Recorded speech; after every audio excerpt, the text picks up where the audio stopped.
नमस्कार दोस्तों। आज मैं आपको बहुत ही रोचक कहानी सुनाने वाला हूँ।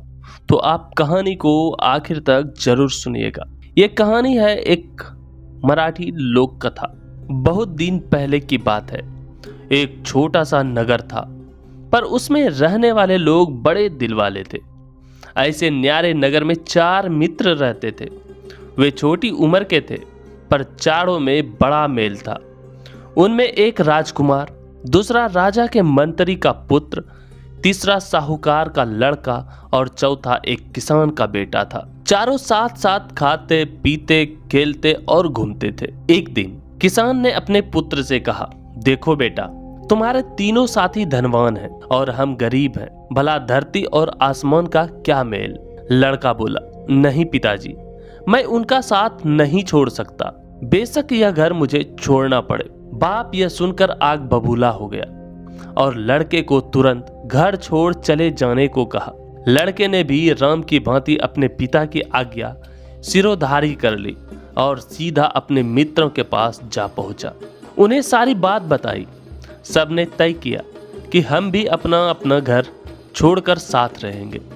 इसके बाद सबने अपने घर और गांव से विदा ले ली और वन की ओर चल पड़े। धीरे धीरे सूरज पश्चिम के समुंदर में डूबता गया और धरती पर अंधेरा छाने लगा। चारों वन से गुजर रहे थे। काली रात थी। वन में तरह तरह की आवाजें सुनकर सब डरने लगे। उनके पेट में भूख के मारे चूहे दौड़ रहे थे। किसान के पुत्र ने देखा, एक पेड़ के नीचे बहुत से जुगनू चमक रहे हैं। वह अपने साथियों को वहां ले गया और उन्हें पेड़ के नीचे सोने के लिए कहा। तीनों को थका मांदा देखकर उसका दिल भर गया। बोला, तुम लोगों ने मेरी खातिर बेकार ही इतनी मुसीबत मोल ले ली। सबने उसे धीरज बंधाया और कहा, नहीं नहीं, यह कैसे हो सकता है कि हमारा एक साथी भूखा प्यासा भटकता रहे और हम अपने अपने घरों में मौज उड़ाएं। जिएंगे तो साथ साथ और मरेंगे भी तो साथ साथ। थोड़ी देर बाद वे तीनों सो गए, पर किसान के लड़के की आंख में नींद कहाँ थी। उसने भगवान से प्रार्थना की, हे भगवान, अगर तू सचमुच कहीं है तो मेरी पुकार सुनकर आजा और मेरी मदद कर। उसकी पुकार सुनकर भगवान एक बूढ़े के रूप में वहां आ गए। लड़के से कहा, मांग ले जो कुछ मांगना है। यह देख, इस थैली में हीरे जवाहरात भरे हुए हैं। लड़के ने कहा, नहीं, मुझे हीरे नहीं चाहिए। मेरे मित्र भूखे हैं, उन्हें कुछ खाने को दे दो। उस बूढ़े व्यक्ति ने कहा, मैं तुम्हें भेद की एक बात बताता हूँ। वह जो सामने पेड़ है ना, आम का, उस पर 4 आम लगे हैं। एक पूरा पका हुआ है, दूसरा उसमें कुछ कम पका हुआ है, तीसरा उससे कम पका हुआ है और चौथा कच्चा है। इसमें भेद की कौन सी बात है? लड़के ने पूछा। तो उस बूढ़े व्यक्ति ने कहा, ये चारों आम तुम लोग खाओ। तुम में से जो पहला आम खाएगा वह राजा बन जाएगा, दूसरा आम जो खाएगा वह राजा का मंत्री बन जाएगा और जो तीसरा आम खाएगा उसके मुंह से हीरे निकलेंगे और चौथा आम खाने वाले को उम्र कैद की सजा भोगनी पड़ेगी। इतना कहकर बूढ़ा आंख से ओझल हो गया। तड़के सुबह जब सब उठे तो किसान के पुत्र ने कहा, सब मुंह धो लो। फिर उसने कच्चा आम अपने लिए रख लिया और बाकी आम उनको खाने के लिए दे दिए। सबने आम खा लिए। पेट को कुछ आराम पहुंचा तो सब वहां से चल पड़े। रास्ते में एक कुआं दिखाई दिया। काफी देर तक चलते रहने से सबको फिर से भूख प्यास लगाई थी, इसलिए वे पानी पीने लगे। राजकुमार ने मुंह धोने के इरादे से पानी पिया और फिर थूक दिया तो उसके मुंह से 3 हीरे निकल आए। उसे हीरे की परख थी। उसने चुपचाप हीरे अपने जेब में रख लिए। दूसरे दिन सुबह एक राजधानी में पहुंचने के बाद उसने एक हीरा निकालकर मंत्री के पुत्र को दिया और खाने के लिए कुछ ले आने को कहा। वह हीरा लेकर बाजार पहुंचा तो क्या देखता है कि रास्ते में बहुत से लोग जमा हो गए हैं। कंधे से कंधा ठिल रहा है। गाजे बाजे के साथ एक हाथी आ रहा है। उसने एक आदमी से पूछा, क्यों भाई, यह शोर कैसा है?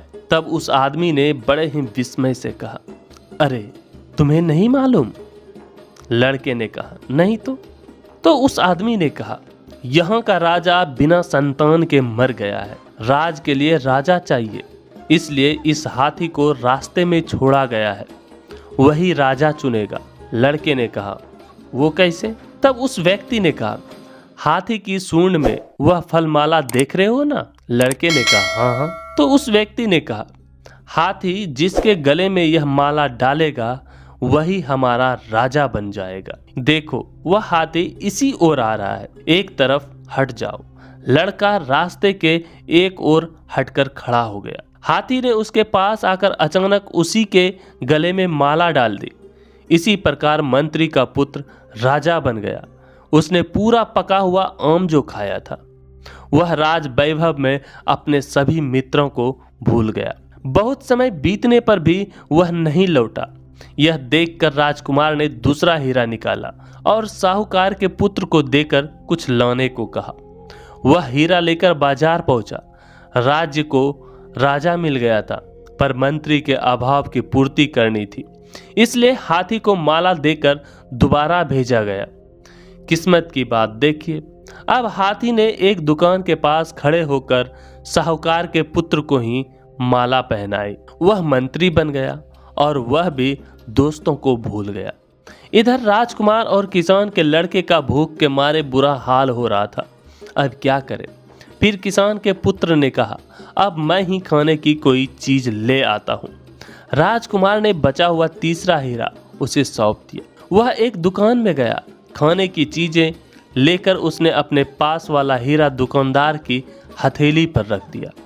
फटे हाल लड़के के पास कीमती हीरा देखकर दुकानदार को शक हुआ कि हो न हो इस लड़के ने जरूर ही यह हीरा राजमहल से चुराया होगा। उसने तुरंत सिपाहियों को बुलाया। सिपाही आए। उन्होंने किसान के लड़के की एक न सुनी और उसे बंदी बना लिया। दूसरे दिन उसे उम्र कैद की सजा सुनाई गई। यह प्रताप था उसी कच्चे आम का। बेचारा राजकुमार मारे चिंता के परेशान था। वह सोचने लगा, यह बड़ा विचित्र नगर है। मेरा एक भी मित्र वापस नहीं आया। ऐसे नगर में न रहना ही अच्छा है। वह दौड़ता हुआ वहां से निकला और दूसरे गांव के पास पहुंचा। रास्ते में उसे एक किसान मिला जो सिर पर रोटी की पोटली रखे अपने घर लौट रहा था। किसान ने उसे अपने साथ ले लिया और भोजन के लिए अपने घर ले गया। किसान के घर पहुंचने के बाद राजकुमार ने देखा कि किसान की हालत बड़ी खराब है। किसान ने उसका बहुत आदर सत्कार किया और कहा, मैं गांव का मुखिया था, रोज 3 करोड़ लोगों को दान देता था, पर अब कौड़ी कौड़ी के लिए मोहताज हूँ। राजकुमार बड़ा भूखा था। उसने जो रूखी सूखी रोटी मिली वह खा ली। दूसरे दिन सुबह उठने के बाद जब उसने मुंह धोया तो फिर मुंह से 3 हीरे निकले। वे हीरे उसने किसान को दे दिया। किसान फिर धनवान बन गया और उसने 3 करोड़ का दान फिर से आरंभ किया। राजकुमार वहीं रहने लगा और किसान भी उससे पुत्रवत प्रेम करने लगा। किसान के खेत में काम करने वाले एक औरत से यह सुख नहीं देखा गया। उसने एक वैश्या को सारी बात सुनाकर कहा, उस लड़के को भगाकर ले आओ तो तुम्हें इतना धन मिलेगा कि जिंदगी भर चैन की बंसी बजाती रहोगी।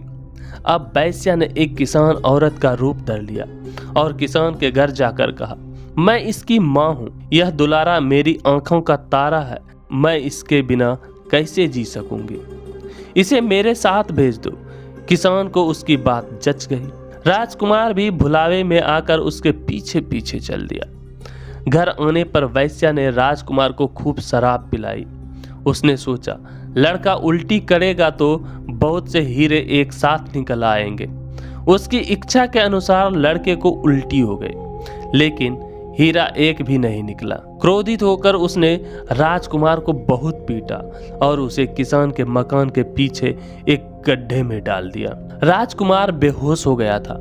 होश में आने पर उसने सोचा, अब किसान के घर जाना ठीक नहीं होगा, इसलिए उसने बदन पर राख मल ली और सन्यासी बनकर वहां से चल दिया।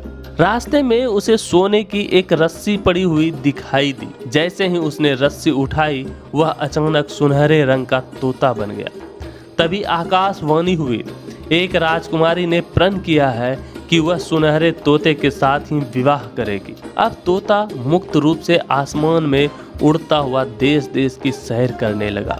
ऐसे ही उड़ते उड़ते एक दिन वह उसी राजमहल के पास जा पहुंचा जहां की राजकुमारी दिन रात सुनहरे तोते की राह देख रही थी और दिन ब दिन दुबली पतली होती जा रही थी। उसने राजा से कहा, मैं इस सुनहरे तोते के साथ ब्याह करूंगी। राजा को बड़ा दुख हुआ, ऐसी सुंदर राजकुमारी एक तोते के साथ विवाह करेगी। पर उसकी एक न चली। आखिर सुनहरे तोते के साथ राजकुमारी का ब्याह हो गया। ब्याह होते ही तोता सुंदर राजकुमार बन गया। यह देखकर राजा खुशी से झूम उठा। उसने अपनी पुत्री को अपार संपत्ति, नौकर चाकर, घोड़े और हाथी भेंट स्वरूप दिए। आधा राज्य भी दे दिया। नए राजा रानी अपने घर जाने के लिए निकले। राजा पहले गांव के मुखिया किसान से मिलने गया जो फिर गरीब बन चुका था। राजा ने उसे काफी संपत्ति दी जिससे उसका 3 करोड़ का दान का कार्य फिर से चालू हो गया। अब राजकुमार को अपने मित्रों की याद आई।